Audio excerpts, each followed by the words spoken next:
بسم اللہ الرحمن الرحیم۔ رمضان المبارک کا آخری عشرہ یعنی آخری کے 10 دن بڑی فضیلت اور اہمیت کے حامل ہیں۔ اسی آخری عشرے میں لیلۃ القدر ہے۔ ہمارے بعض اسلاف لیلۃ القدر کا اس طرح استقبال کیا کرتے ہیں جس طرح کسی عظیم الشان مہمان کا استقبال کرتے ہیں۔ چنانچہ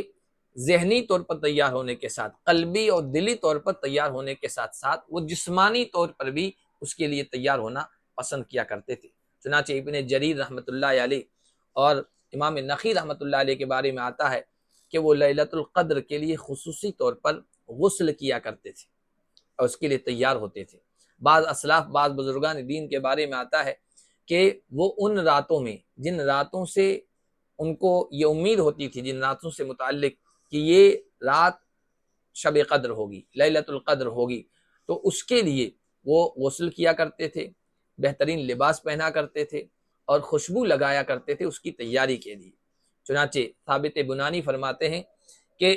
حضرت تمیم داری رضی اللہ تعالیٰ عنہ کے پاس ایک حلہ تھا، ایک جوڑا تھا جو انہوں نے بہت قیمتی خریدا تھا، یعنی 1000 درہم میں خریدا تھا، اور وہ اس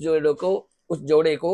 اس شب میں، اس رات میں پہننا پسند کیا کرتے تھے جس رات کے بارے میں انہیں زیادہ امید ہوتی تھی، توقع ہوتی تھی کہ یہ لیلۃ القدر۔ اسلاف میں سے ایک بزرگ ہیں حبیب بن ابو محمد، وہ اور ان کی اہلیہ بہت زیادہ عبادت کرنے والے لوگوں میں سے تھے۔ جب رمضان کی آخری راتیں ہوتی تو وہ اپنے زوج محترم سے، اپنے شوہر سے کہتی رات چلی گئی ہی ہے اور ہمارے سامنے بہت طویل لمبا سفر ہے، اور زیادہ راہ، توشہ سفر، سامان سفر بہت کم ہے، سلف صالحین کے قافلے ہم سے بہت آگے نکل گئے، ہم بہت پیچھے رہ گئے ہیں، چلو اٹھو اور اللہ کی عبادت کرو۔ آج ایسی بیویاں کہاں ہیں،